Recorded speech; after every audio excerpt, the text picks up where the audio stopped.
Halo, halo, halo, dan halo. Selamat pagi, siang, dan malam. Ketemu lagi nih bersama saya Setiawan dan ditemani oleh Mbak Ami. Apa kabar Mbak Ami? Halo semuanya, baik-baik. Alhamdulillah. Apa kabar, Mas? Wah, sehat-sehat. Nah, ini nanti tanggal 16 Februari ini mau rilis sebuah film horor terbaru. Judulnya adalah Para Betina Pengikut Iblis. Bener ya? Yes, betul. Ah, ini kayaknya Gimana kabar penasaran ya? nih. Penasaran nih, soalnya di posternya juga kayaknya udah bener-bener bikin wah banget lah istilahnya bikin penasaran nih. Nah, tapi Hmm. tanpa panjang bicara lagi, sekarang sudah bergabung dengan kita ya Mbak ya. Siapa nih? Iya, ada Mas Rako Prianto, sutradara dari para betina pengikut iblis. Hai Mas, Assalamualaikum. Apa Halo, kabar? halo semuanya, selamat malam, kabar baik. Malam. Alhamdulillah. Wah, ini nggak berasa nih, 10 hari lagi nih. Kalau sekarang ini kita tapping kan Iya. tanggal 6 nih pas nih. Jadi 10 hari lagi nih kita Hmm. benar-benar udah gak sabar karena kita udah lihat trailer segala macam nih ya. Dan kita langsung aja ngomong ke Mas Rako nih.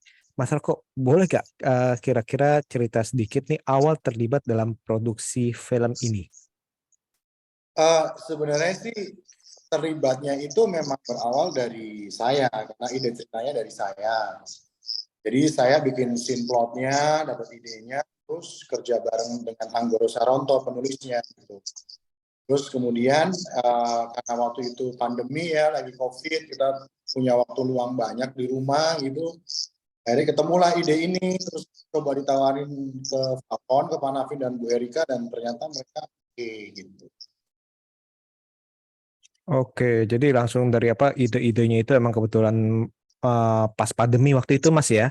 Ternyata Iya itu betul. pandemi itu di satu sisi itu bikin kita, saya bikin kita terpukul, tapi di satu sisi justru itu Ada ide-ide baru inspirasi, ya? ide-ide baru ya Mas ya, benar ya Mas ya. Iya betul, betul sekali. Karena kita sebagai orang kreatif kan nggak bisa diem, Otak selalu jalan Mas ya kita ya, dan arti harus selalu berputar berproses terus ya. terus. Ya. Jadi justru segala sesuatu maksudnya yang ada di sekitar kita baik itu yang menyenangkan atau yang yang kurang menyenangkan justru itu menjadi ide kali Mas ya. Iya, iya. Jadi sebenarnya ide dari para betina pengikut iblis ini memang karakternya itu tentang tiga perempuan ini kan. Nah, Hmm. Hmm. perempuan Hmm. ini ada Sumi, ada si Sari, ada Asih nama-namanya gitu. Hmm. Nah, sebenarnya saya ngambil ide awalnya itu justru sebenarnya dari surah, sebenarnya dari surah Quran. Ya. Jadi Hmm. kalau si Sumi ini dia dari Anas, kalau Hmm. si apa Sari ini dari Al Sari. Imran ayat 15 sampai 17. Hmm. Si Hmm. siapa namanya Asi itu dari Al Asih. Humajah gitu. Hmm. Jadi Hmm. dari situ saya kembangin gitu ceritanya. Hmm. Kenapa Mas dari Kok bisa? surat-surat itu kenapa kepikiran dari surat-surat itu gitu kan? Kalau kita tahu kan misalnya kayak Al-Humajah tentang apa mencela orang ya kalau nggak salah dia apa sih tentang mencela orang gitu kan terus Anas kan tentang manusianya terus kenapa ngambilnya dari surat-surat itu ya? Sebenarnya sih menarik banget ya karena kan contohnya kayak Anas itu kan surat terakhir dari Al-Quran gitu ya. Betul. Dan seperti tadi Mbak Ami bilang kan itu ngomongin tentang manusia, bagaimana Hmm. intinya tuh sebenarnya bagaimana kita menjadi manusia ini kan menjaga diri kita supaya tidak terpengaruh atau terhindar dari bisikan setan ya, dari bisikan setan lewat manusia ataupun lewat jin gitu kan istilahnya kan.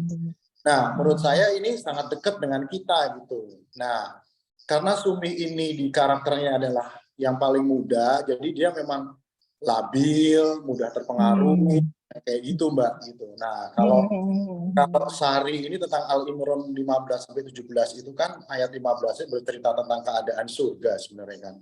Nah, kemudian ayat 16-nya itu memberitahukan bahwa orang masuk surga itu ya harus beriman gitu. Nah, orang beriman itu tuh kayak apa sih? Itu ada di ayat 17-nya gitu bahwa kita harus sabar, harus benar, harus takwa, harus apa namanya infak dan terakhir harus minta pengampunan di sholat malam gitu. Nah, sebenarnya karakternya Sari itu kayak gitu. Jadi dia udah sabar, dia udah apa namanya hidup dengan benar ya, dia udah taat dan segala macam. Tapi karena kecintaan dia terhadap adiknya dan itu sangat duniawi, akhirnya mengganggu dia untuk kemudian dia terpengaruh lah sama iblis gitu. Jadi sebenarnya inti dari ayat-ayat itulah sebenarnya. Kalau remaja ini kan sebenarnya kan tadi seperti Mbak yang bercerita tentang apa orang yang gemar apa namanya mencaci maki, menghujat gitu ya. Terus apa namanya selalu menghitung-hitung hartanya gitu. Nah buat saya tuh harta tuh nggak cuma materi gitu. Harta tuh juga ada di fisik, ada di kecantikan, ada di eksistensi. Dan menurut saya ini kadang-kadang suka kita nggak sadar dengan itu gitu. Bagaimana kita apa namanya senang banget dengan wajah kita yang cantik, kita senang banget dengan badan kita yang bagus, dan kemudian timbullah rasa iri dengki di dalam diri kita gitu ya, sampai apinya tuh membakar di dalam diri itu yang pada nantinya akan di tiang-tiang yang panjang gitu. Jadi sebenarnya ayat-ayat ini tuh bercerita tentang apa ya, tentang manusia, tentang sisi humanis. Bagaimana sisi humanis ini kemudian bisa hilang dari diri manusia gitu. Oleh karena itu kenapa judulnya kemudian menjadi betina juga karena itu. Karena terus terang awalnya saya juga berpikir apa para wanita atau para perempuan pengikut iblis gitu. Tapi tega ya gitu. Kayaknya wanita dan perempuan tuh nggak mungkin karena mereka pasti punya akhlak yang baik, mereka punya sisi humanis yang baik, harus disayang, harus dihormati ya, harus dijaga gitu. Nah, dan karakter ini uniknya bukan yang mereka kemudian apa ya tobat atau dapat hidayah itu sadar gitu ya, mereka malah larut ke dalam apa yang sudah apa dibisikkan oleh iblis dan setan ini pada mereka gitu. Dan menurut saya sangat apa ya, sangat dekat dengan kita gitu. Menurut saya sedikit orang yang kemudian bisa menemukan hidayah gitu ya, menurut saya mungkin lebih banyak orang yang enggak kali gitu. Jadi itu sisi menariknya itu menurut saya di situ. Yang kedua adalah menariknya adalah karena kalau film horor itu pasti punya pattern lah, itu udah pasti gitu. Patternnya itu ada 1, 2, 3, 4, 5, itu pasti ada pattern. Nah, para betina pengikut iblis ini itu malah patternnya itu coba saya balik gitu. Kayak kemudian protagonisnya itu adalah anti-hero gitu. Justru antagonisnya itu jadi protagonis. Jadi kalau kemudian kita nonton nanti, terus kemudian kita mencoba untuk menikmati dan menilai gitu, menurut saya parameter instrumen untuk mengukurnya itu mungkin nggak horor pada umumnya, tapi mungkin sebagai contoh paling gampang sih misalkan Joker lah.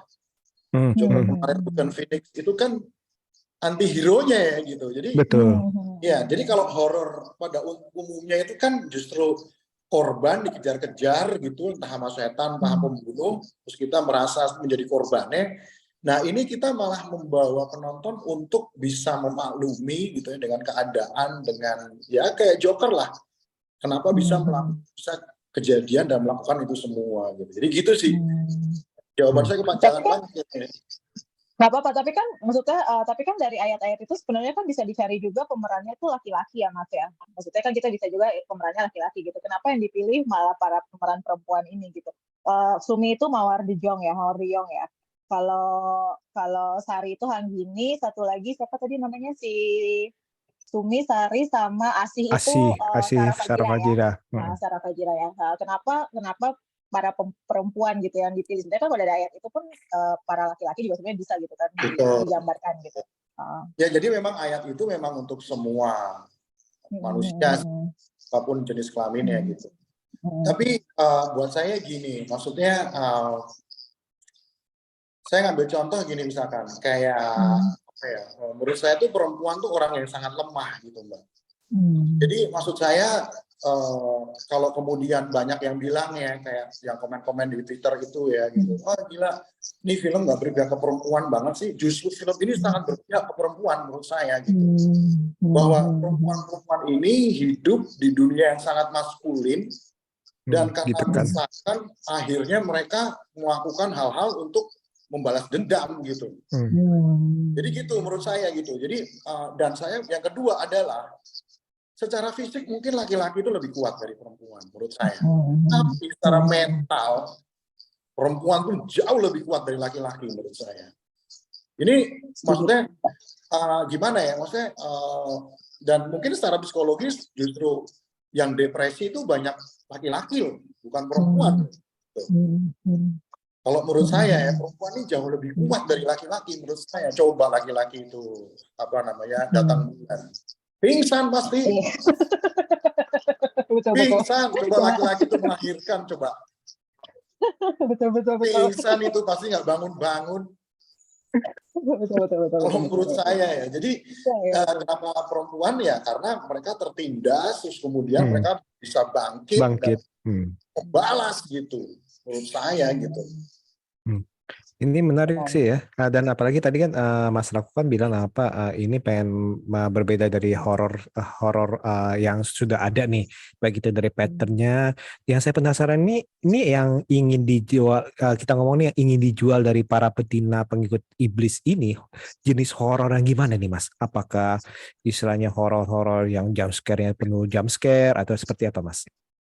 Sebenarnya jujur ini sebenarnya horornya itu ada beberapa jenis sih Mas. Jadi ada slasher ya, ada spiritual horror ya, kayak setan, makhluk goib gitu ya, sama creature gitu, sama makhluk sebenarnya. Jadi lumayan lengkap sih gitu. Lumayan lengkap ya, soalnya kalau dari lihat trailernya juga kan kita bisa lihat tuh maksudnya, wah ini adegannya ini kayaknya cukup gore nih, dalam arti yang ya ada beberapa adegannya ataupun ini kayaknya cukup menyeramkan nih, mungkin bakal ada creature atau seperti apa ya, seperti itu ya. Ini menarik sih Mas. Ada tantangan tersendiri gak Mas dalam proses ini Mas? Saat syutingnya maksudnya? Dalam syutingnya.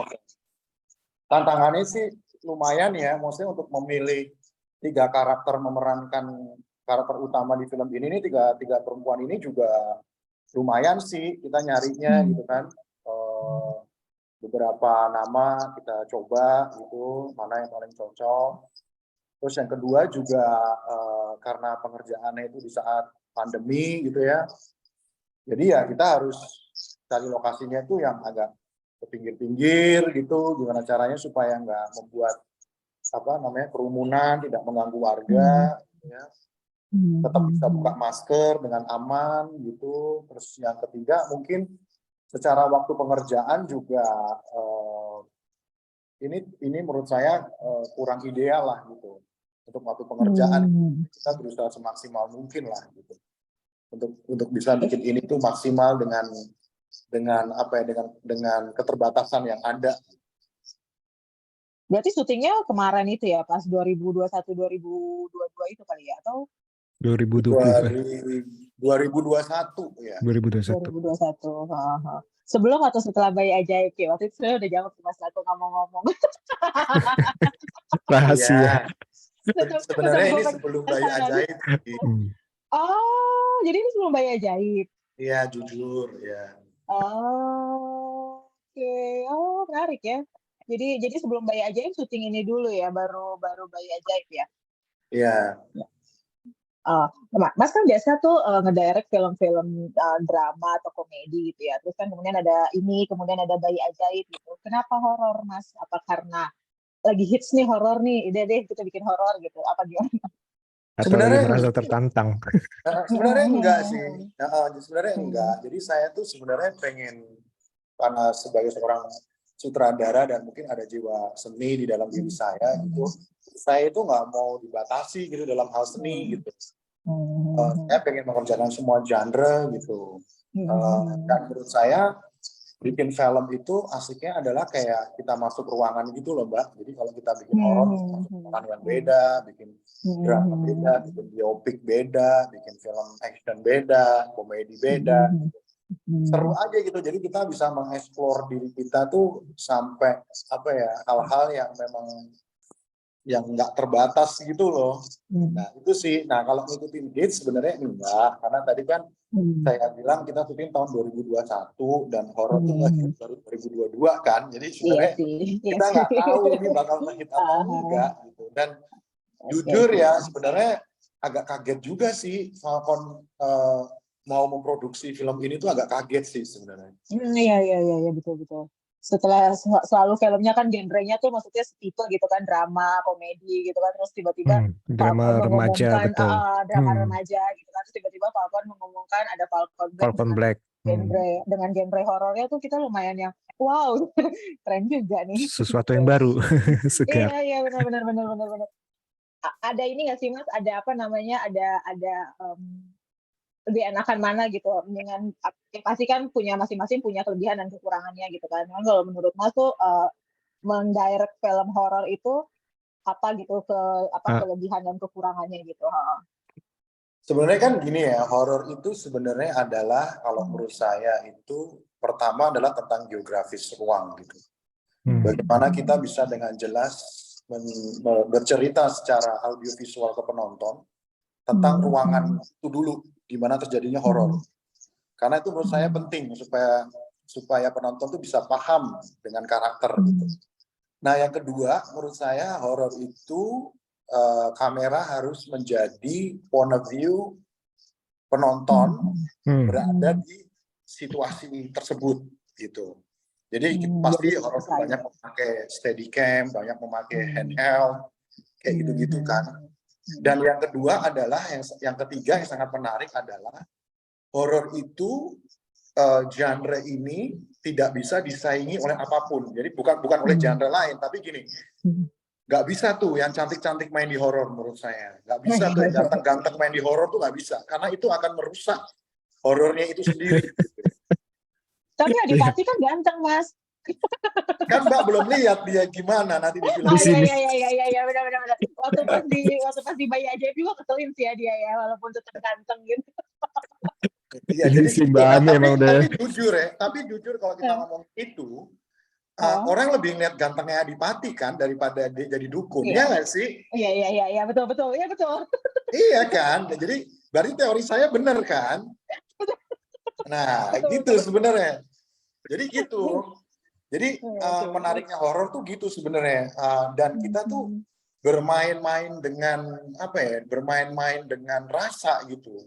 Kita harus tahu bener tuh kapan naruh horor, kapan naruh terornya, kapan kita harus berhenti, terus shot apa yang kita butuhin gitu ya. Apakah kita butuh angle yang lebih padat atau cukup dengan wide angle gitu kan, secara cutting juga kita harus tahu betul gitu, dari angle juga kita harus tahu betul gitu.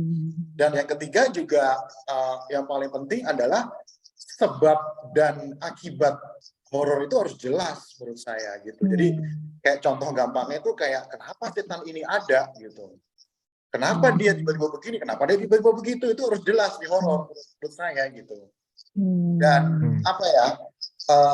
intinya itu adalah tanpa dibantu scoring, frame pun harus udah bisa bicara gitu. Betul. Dan kalau perlu gelap pun tuh bisa meneror orang gitu. Nggak perlu harus dilihatin mukanya dengan detail, nggak harus dilihatin.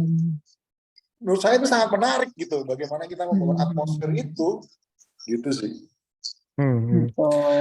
Nah, tadi Mas Roko kan sempat ngomong mengenai rasa. Ini saya mau nanya nih, lebih menantang mana membuat orang tertawa, menangis atau ketakutan? Kan ini kan genre yang Mas udah pernah udah pernah megang semua nih, misalnya. Megang semua. Tantangannya besar mana? Lebih susah bikin orang tertawa sih. Kenapa? Karena gini, tertawa itu sesuai dengan umur beda, joknya beda. Strata sosial beda, joknya beda. Tingkat akademisi beda, joknya beda. Gitu. Jadi lebih susah ya kalau seram lebih universal kali ya. Betul. Dan gimana ya, susah. Kalau orang serem tuh kayak ya gitu aja gitu kan. Di rumah sendirian, gelap-gelap, lampu mati, pasti semua takut. Mau umurnya berapa, mau pendidikannya apa. Iya, kalau ketawa tuh bahkan pelawak aja belum tentu bisa bikin bikin orang ketawa sih sebenarnya. Belum tentu. Jujur sih. Gitu. Setuju. Jadi jauh lebih menantang. Nah, ini juga saya juga sangat tertarik nih, benar-benar sangat tertarik waktu pas poster yang keluar itu saya udah bilang ke Mbak Ami, wah ini poster gila nih, keren banget sih, benar-benar keren gitu. Dan ini saya benar-benar yang menarik adalah posternya ini tidak seperti film horor pada umumnya. Kita ngomong nih ya. Kalau film horor pada umumnya kan makhluknya dikasih lihat plek sebagai tokoh utamanya nih, misalnya mungkin tadi yang kata Mas Alko bilang ada creature-nya nih. Nah, mungkin aja misalnya kalau pada umumnya kan aduh nyebut aja pocong gitu dikasih tunjuk ataupun makhluk-makhluk lain nih. Nah, kenapa nih posternya ini kok malah kalau saya lihat ini vibe-nya malah vibe seperti superhero ya, dan itu ini keren sih Mas, maksud saya. Iya, ya jadi seperti saya bilang tadi ya, karena memang ini bercerita tentang karakter 3 orang ini gitu, dengan si iblisnya ini ya, jadi itulah mungkin yang menjadi eskalase film ini gitu kan, langsung apa the point lah sellingnya gitu. Seperti analogi film Joker yang saya obrolin tadi kan, maksudnya kan kita ngelihat Joaquin Phoenix jadi Joker di situ kan juga sebenarnya kok Joker juga keren ya ternyata ya, Batman jadi basi ya gitu. Iya, betul. Kayak Joker jadi keren banget gitu ya. Jadi sebenarnya itu juga sih sebenarnya yang mungkin dipikirkan oleh teman-teman yang ada di marketing, publishing dan desain posternya gitu. Yang Keren bikin sih nih. siapa Mas posternya Mas? Apa? Yang bikin posternya siapa? Aduh siapa ya? Kalau nggak salah itu namanya Joe. Dia tinggalnya di LA. Oh, jauh ya. Oke, jauh ya. Soalnya ini benar-benar menarik sih, benar-benar bagus sih Mas. Ini saya benar-benar wow, udah puji berapa kali nih di depan Mbak Ami nih. Soalnya dari warnanya juga itu kan bagus tuh, ada biru, keunguan, terus habis itu nanti tiba-tiba merahnya itu difokuskan kepada si Adipati itu ya, lagi menggoda kali itu ya. Dan itu benar-benar keren Mas, ini benar-benar keren sih nih. Saya suka sekali nih posternya. Ya Mbak Ami ya. Ya, terima kasih. Keren. Karena nggak kayak ini, ya nggak kayak maksudnya kan kita lagi sering ada film horor yang tayang gitu kan di bioskop kan, dan kalau dilihat kan posternya sebenarnya hampir mirip gitu. Jadi ketika keluar para betina terus dengan poster yang lebih kayak superhero gitu kan, itu jadi menarik ya Mas Teon ya. Keren ini. Iya sih, karena kayak misalkan kayak pemilihan warna fontnya gitu. Iya, betul. Kita nggak mau merah gitu, kita mau putih gitu. Soalnya kan biasanya kan film horor kan merah ya rata-rata ya. Ya, merah hitam merah. Ya. Iya, merah hitam. Gitu. Kenapa putih Mas? Kalau boleh tahu. Biar beda aja. Oke. Simple. Kan yang namanya unique selling point itu kan kita harus punya sesuatu yang unik kan. Nah, mungkin itu kali yang dipikirin oleh Joe ketika mendesain poster ini gitu. Dan sebenarnya saya pribadi juga agak-agak amazed tiba-tiba betinanya tuh kayak di underline-in gede banget gitu. Kayak bagus. Betul.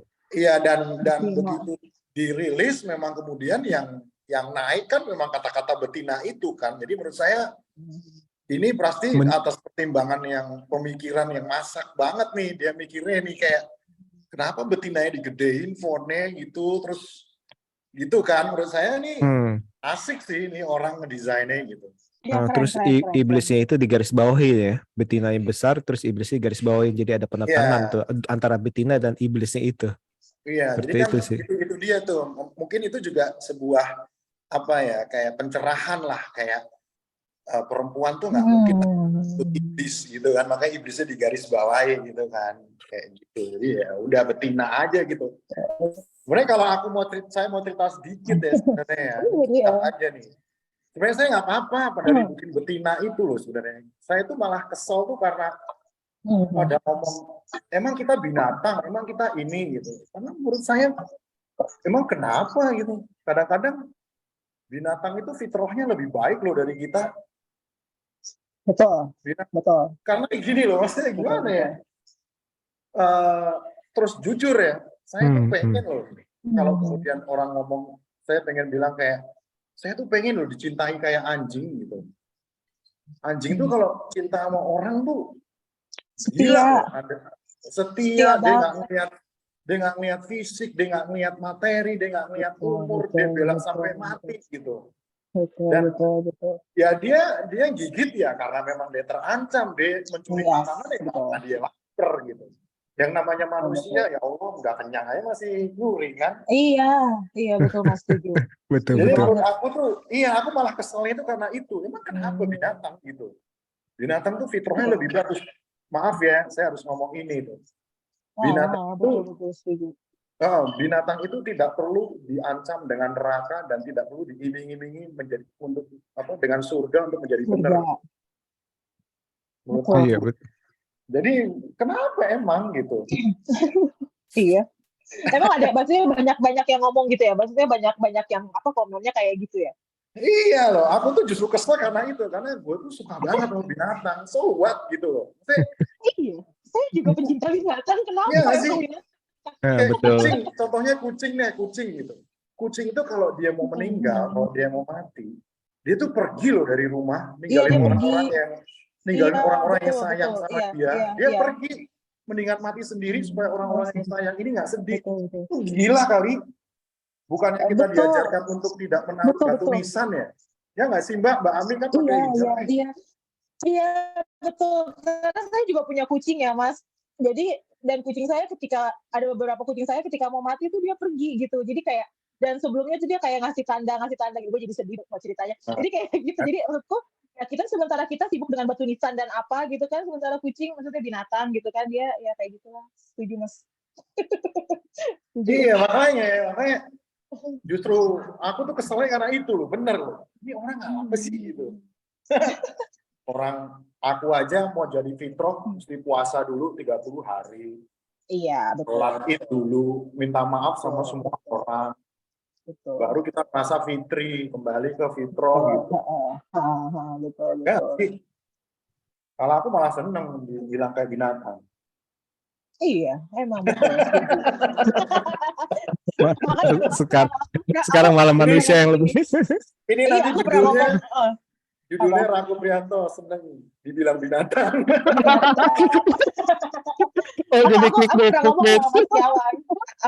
Aku pernah ngomong sama Mas Tiawan, mantan itu jangan dikatain anjing, aku bilang gitu. Jangan ngatain anjing mantan itu anjing, karena anjing itu lebih setia dari mantan. Oh, setuju, bener Mbak. Jangan pernah ngatain mantan itu anjing, orang anjing aja setia kalau ditinggalin pacar.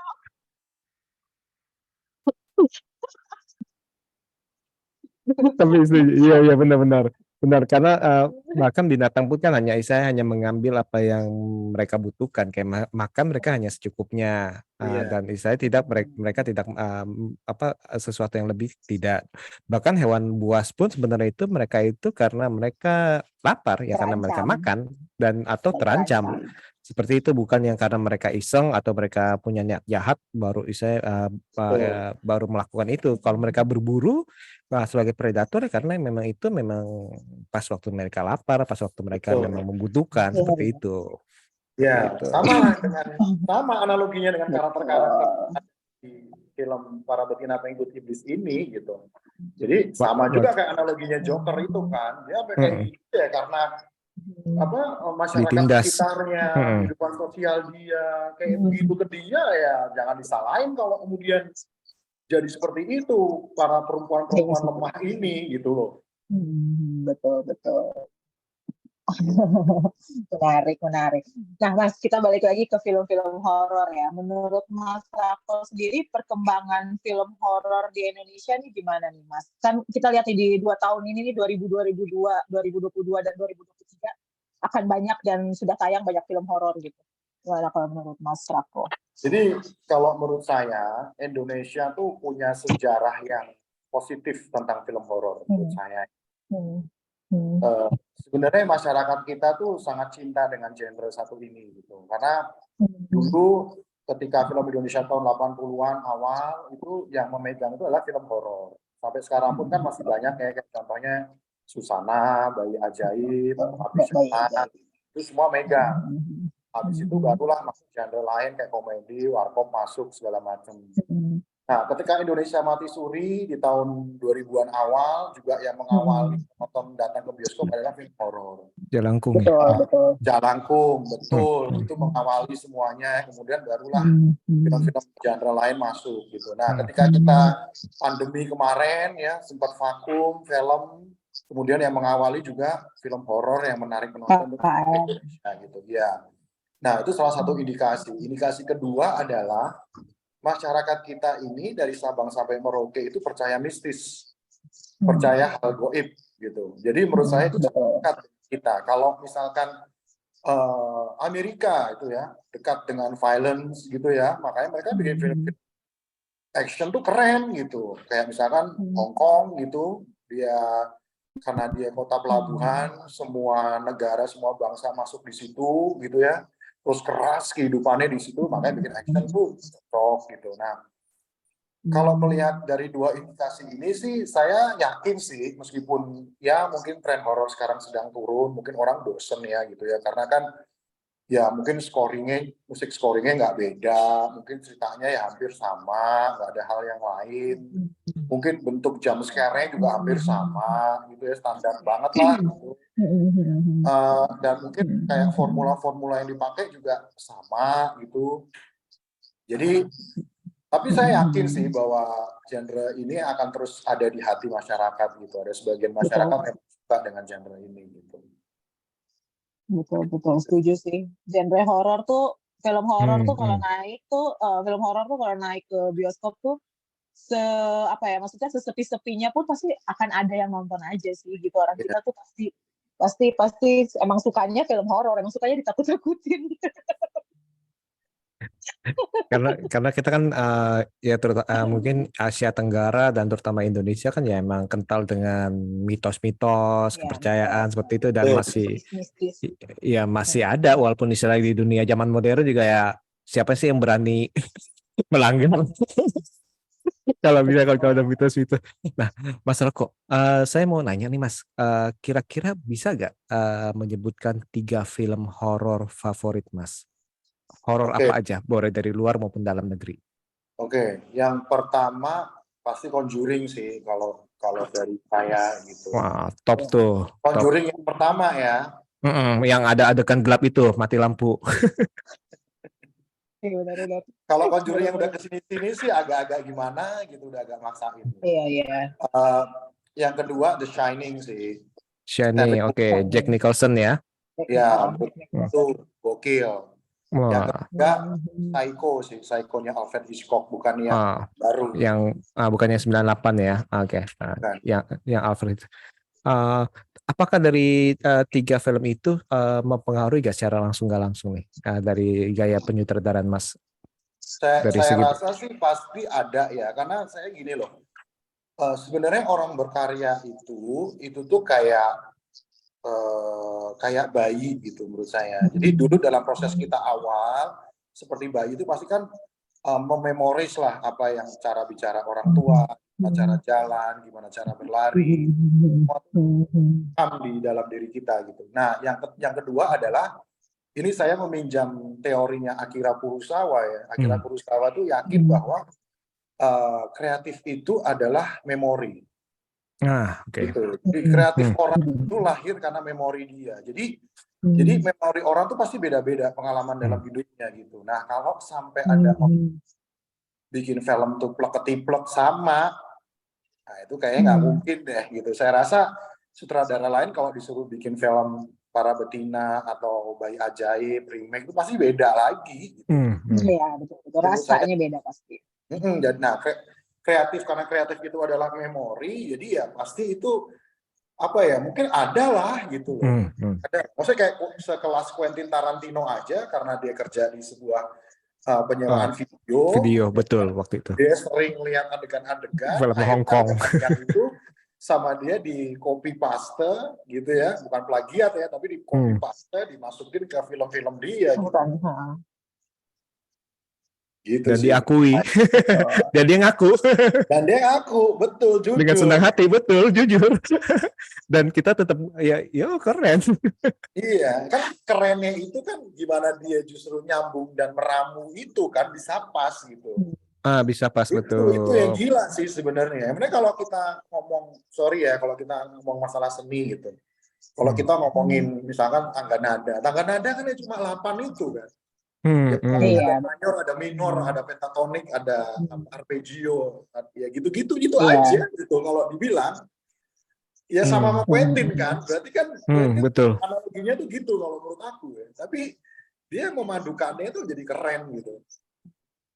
Betul Betul. dan bisa cocok nggak maksudnya nggak dipaksain ini istilahnya kita mau versi Amerikanya tapi ngambil dari film-film Hong Kong zaman dulu nih terus dipaksain gitu nggak terasa dipaksakan tapi memang ya itu tadi itu kata Mas Rako itu karena dia dipoles dengan taste-nya dia akhirnya itu ya itulah akhirnya jadi seninya itu sama seperti yang tadi itu mungkin kan ya tadi itu saya sangat menarik nih dalam arti segala sesuatu itu yang namanya seni itu pasti kan dari memori ya kita pengalaman kita apa yang kita tonton apa yang kita alami pengalaman hidup kita nah itu akhirnya bisa kita tuangkan ya Mas Rako ya di masing-masing Iya, karya kita seperti itu ya Mbak Ami ya. iya. Jadi Betul. sebenarnya kayak Ada sorry, genre lagi nggak sih Mas yang pengen dibikin Mas? Apa-apa? Kenapa? enggak, aku jawab Mbak Ami. Genre apa lagi ya? Oh, Saya pengen bikin musikal. Oh oke. Kenapa bikin Mas. kenapa Bikin. kenapa nih nggak sebelum sebelum suruh bikin kenapa dulu dong kenapa nih apa Nggak tahu ya. Aku menurut saya tuh tiga hal yang sangat menarik dalam sebuah film tuh adalah dialog, blocking, dan scoring musik gitu. Dan menurut saya musikal tuh ada tiga-tiganya tuh. kenapa iya benar Ya, ya. Ah, di sebuah musikal tuh ada tiga-tiganya itu gitu. Kalau misalkan sorry ya, Baz Luhrmann gitu. Kita ngomongin Baz oke. Luhrmann gitu. Dia ngomongin dialog di film Romeo and Juliet gitu kan. Hmm, hmm. Kemudian dia ngomongin musik di Moulin Moulin Rouge Rouge. gitu kan. Nah, betul. Dia ngomongin gerak itu saya lupa judul filmnya yang tentang salsa tango, film awal-awal dia lah Baz Luhrmann itu. Nah, kemudian ketika dia bikin sebuah musikal terakhir, Elvis, itu semua digabungin, itu gila sih, dahsyat Itu keren banget. banget. Itu keren banget. Itu keren banget. Elvis itu keren. Nah, itu dia sih, maksudnya kayak Moulin Rouge, kayak gitu-gitu. Iya, Pengen banget aku gitu, pengen banget saya, karena groove-nya, geraknya itu, bagus banget nggak sih, kayak kerlingan, gerak, sambil nyanyi, dan aktornya juga harus bisa nyanyi gitu. Gokil sih, gokil. Loh, kenapa nggak dilaksanakan, Mas? Belum. Ya dalam waktu dekat ini sih sebenarnya bukan film musikal sih, tapi film tentang grup band legendaris Indonesia gitu. Tapi ya, mungkin itu sedikit mengobati ya, meskipun itu bukan pure musikal kayak Moulin Rouge gitu. Tapi anyway ya, ngomongin tadi tuh yang Quentin, gue jadi inget loh. Baz Luhrmann itu di Moulin Rouge, dia gabung-gabungin lagu loh. Kan sama Quentin gabung-gabungin shot. Iya, dia kalau Moulin Rouge itu lagu-lagu modern segala macam yang digabungin jadi istilahnya dirangkai kan. Betul. Refnya segala macam itu digabung ya. Iya. Dan yang pasti itu shot-shotnya Baz Luhrmann itu mah shot Gokil. gila sih. Shot gila ya. Bagi orang yang nggak terbiasa pusing dan musikal. Iya. Musikal itu kan nggak mesti harus cinta-cintaan kan ya Mas ya. Musikal itu kan bisa apa aja jenis filmnya gitu kan. Kayak ada salah satu film kemarin tuh kayak film apa ya, Hero itu kan dia musikal tapi ya tentang pembunuhan sejarah. Itu juga keren tuh, itu Korea ya, film Korea, sejarah Korea dan Jepang tuh. Itu juga bisa kayak gitu. Iya, kenapa kan film musikal itu kan dekat dengan cinta-cintaan genre itu gitu ya. Ya karena memang orang tuh pasti tersentuh lah, hatinya tuh pasti geter lah kalau udah ngomongin tentang cinta gitu kan. Dan iya kan, maksudnya gokil lah gitu. Tapi ya bisa dicoba dimanapun sih, kayak Les Miserables apa sih? Les Miserables, betul. Les Miserables itu kan si Hugh Jackman sama Russell Crowe ya, yang terakhir ya. Anne Hathaway itu kan juga tentang cinta kan itu. Gitu. Wah, siapa tahu nih Mas Rako mau bikin musikal tapi horor, Ci. Kan belum ada loh Mas. Atau Kayak nggak superhero tapi mungkin deh. musikal. Masa musikal horor? Ada apa di Jadi situ mau gitu loh nakut-nakutin masa. sambil nyanyi-nyanyi. Kalau Nyanyi-nyanyi. kalau horornya Dracula sih cocok ya, tapi kalau horornya saya nggak kebayangin kalau Poci ataupun Kunti gitu yang nyanyi gitu agak-agak merinding juga sih saya. Agak horor, jadi lebih Iya kalau horor. Dracula, Frankenstein makin maksud kayak udah biasa. Oh iya nyanyi deh boleh deh. Kalau ini kayak agak-agak serem juga ya. Oke. Nah, Mas Rako, sebelum kita tutup nih Mas, kira-kira ada yang ingin disampaikan nggak untuk para calon penonton nih, untuk para sahabat Bios Club yang akan menonton para petina pengikut iblis tanggal 16 Februari. Oke, kalau menurut saya sih apa ya, jangan lupa nonton para betina pengikut iblis, nikmatin aja filmnya gitu kan sebagai salah satu unsur hiburan gitu kan, tapi juga semoga estetikanya bagus dan semoga ada sesuatu yang bisa dibawa pulang juga, ada edukasinya juga gitu. Dan mungkin karena ini horor yang beda dari sisi point of view, tapi percaya sama saya kalian pasti akan terpuaskan sih, apalagi yang suka gore, yang Wah, I like oke it. gitu ya, I like it. pasti itu nonton ini seneng banget lah. Atau ada penonton-penonton film Indonesia yang kayak ada rasa yang ketahan di dirinya, mungkin nonton bisa kayak mampus lo bisa gitu atau apa gitu. Jadi nikmati aja film ini. Kalaupun mau menilai, mau mengkritik, mau mereview, tolong pakai parameter yang betul dalam review ini. Maksudnya pakailah indikasi atau acuan yang benar gitu. Jangan kemudian dipukul rata gitu. Ya semua itu pasti punya personifikasi, punya jati diri yang beda-beda gitu. Oke, sebelum ditutup satu lagi aku mau nanya, ini genre ratingnya berarti 17 plus ya? Karena kan tadi ada gore-gore-nya itu kan? ada masak-memasak. Atau 21 plus? Sampai Masak-memasak. sekarang ini sebenarnya saya belum dikabarin nih. Belum dikabarin. Bener berapa LSF ini gitu. Oke. Oke. Kayak menarik misalnya kalau dari trailer pun kayak udah bisa meraba-raba nih kurang lebih nih ya minimal 17 lah ya minimal ya. Iya. Minimal. Apalagi Kalau yang pas Mawar makan itu tuh dan dia bikin makan itu dan bikin oke, nanti nonton aja saya juga menunggu itu sih tuh. Nontonnya sebelum pas setelah makan nih. Iya benar. Oke, Mas Rako, terima kasih banyak nih untuk bincang-bincangnya secara singkat dan jelas dan padat nih. Kita berterima kasih dan kita benar-benar menantikan perilisan dari para betina pengikut iblis di bioskop nih. Nah, bagi kalian nih yang sudah mendengarkan, jangan lupa pasang alarm kalian untuk film para betina pengikut iblis dan supaya kalian tanggal 16 Februari nih, 10 hari lagi ya, 10 hari lagi nih 16 Februari. Jadi kalian langsung pasang alarm kalian, terus habis itu jangan lupa ikutin Falcon ya. Falcon itu Twitter maupun Instagram itu di sana itu informasi mengenai ini nih pasti ada nih mengenai para petina tuh. Bahkan poster-poster dari artworknya baru udah mulai keluar nih, keren-keren nih, serem-serem, gahar-gahar. Oke, sekali lagi terima kasih. Oke, Mbak Ami, terima kasih Mbak Ami ya untuk join. Juga Mas Rako, terima kasih. Dan kita akan berjumpa tentunya dengan tema yang berbeda. Sekali lagi terima kasih dan see you. See you. Bye.